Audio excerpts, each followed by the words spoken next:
The news day continues here on One News Now. I'm Riza Diaz. PhilHealth will continue to expand the coverage of its benefit packages next year. PhilHealth Acting Vice President for Corporate Affairs Group Ray Balenya said at least 8,000 benefit packages covering medical conditions and surgeries will be expanded by up to 30%. He explained this is so that they could cushion the impact of inflation on the medical fees of their members. The state insurer previously expanded its coverage for dialysis patients from 90 sessions to 156 sessions, as well as its coverage for stroke patients. So masasabi po natin na bulto kung hindi man lahat ng compensable medical conditions at mga surgical procedures, no? Mahigit sa 8,000 medical conditions and surgeries yan in all. Ang re-reviewin po ng PhilHealth at siyang isa-subject sa pagtataas na mula 10 to 30%. At yan po ay sa susunod na taon na yan. The Philippine Coast Guard, meanwhile, launched its new station in Pag-asa Island on Friday. The upgraded 3-story Coast Guard station features maritime domain awareness capabilities, including radars, satellite communication, and coastal cameras. The station will also support international merchant shipping, particularly distressed vessels. Now, during his speech, National Security Advisor Eduardo Año commended the Philippine Coast Guard for their exceptional dedication to patrolling and protecting national waters. Security agencies, including the PCG, are expected to receive additional funding once the realignment of confidential funds has been approved. We'll be back with more stories after the break. Keep it here on One News.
Watching One News Now, I'm Riza Diaz.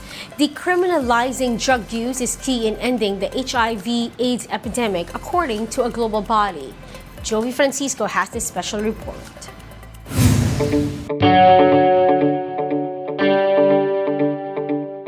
Optimism was high during last July's International AIDS Society Conference in Brisbane, Australia. The UNAIDS released a report that shows a clear pathway in ending AIDS by 2030. But despite the significant progress, the World Health Organization reports that HIV remains a pressing public health issue. Among the almost 40 million people living with HIV around the world, 9.2 million do not have access to treatment, and close to 2,000 people still die each day from HIV-related causes, despite availability of helpful medicine and therapy. And a lot of sectors are still being left behind, including adolescents, sex workers, and people who use drugs. Knowing all too well that the aim to end AIDS by 2030 is only possible if the problems of these key communities will be addressed. Experts are now pushing for possible solutions. You cannot effectively deal with wanting to bring the number of new infections down without looking at specifically what you need to do for each group of key population. The Global Commission on Drug Policy recently published a report saying that decriminalizing drug use is key in protecting users from health hazards, including HIV and hepatitis. A separate Johns Hopkins-led study found no evidence showing that imprisonment is effective in deterring drug use. It was even stressed that incarceration often reduces a person's access to health care and even increases the risk of infection. We discussed the issue with Dr. Adiba Kamarul Zaman, a member of the GCDP who is based in Malaysia. The professor believes there is a need to overhaul drug policies that legally punish and incarcerate people for using drugs, as opposed to admitting them in public health systems.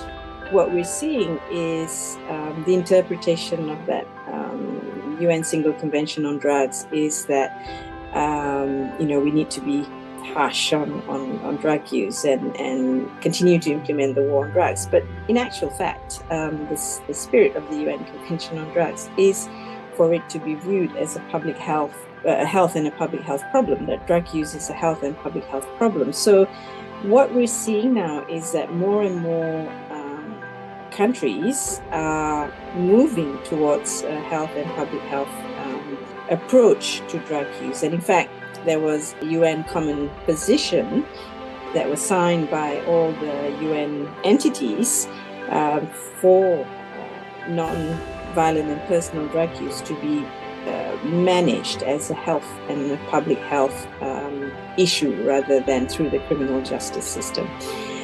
And like I said, more and more countries are taking this, moving away from the war on drugs. Here in the Philippines, President Bongbong Marcos included HIV-AIDS in his first SONA, but it remains to be seen how the new administration will tackle the battle head-on, and if the Philippines will join the international community in implementing reforms on how to handle drug users, especially after former President Duterte's controversial war on drugs that caught the attention of the world. I think ang masishare ko po sa inyo ano yung current directions na meron sa DOH. Para sa aming mga doctor or health professionals, no matter how other people look at it, we look at the patient, the person having substance abuse disorder as a pasyente. The second is, meron naman pong direction yung current administration for community-based drug rehab. We're readying our health system to receive them. But also definitely kung yan ang direction, meron pong kailangan magbago sa batas natin sa RA 9165. Jovi Francisco, we are One News. Dealing with a heartbreak, whether it's from the Katniel breakup or a personal one dating expert has this message to those who are moving on. Find a new source of happiness. Science-based dating expert Coach V explained on 1PH sa Totoo Lang that romantic relationships are one of the triggers of happy hormones. That's why it's important to rewire our brains to get over someone. V said one of the best ways to do this is to develop new habits. It's also important to ask for help and surround yourself with people that won't judge. Kailangan natin magkaroon ng bagong source of happiness. One of the ways that you can do that is, sabi nga nila, diba, it takes 21 days to build new habits. So isipin mo, for 21 days, dapat you're trying to form new habits. In-encourage din natin ang support system also is very important. Strengthen natin. Hanap tayo, surround ourselves with people that trusted natin. Now, with regards to the matter of cheating, Coach V says people who have been unfaithful to their partners have a tendency to repeat their mistakes. However, people can change, and that is why it is important to get to know a person well in the dating stage. Lahat naman ng tao pwedeng magbago, but there are studies that say that once you cheated, you are 3 times the higher of you cheating again is 3 times higher. I highly recommend to learn the history of yung mga taong dinidate mo so that you have an idea. And those are the top stories of the hour. Join us later at 12 noon as we continue to monitor the day's biggest stories. I'm Riza Diaz. We are One News.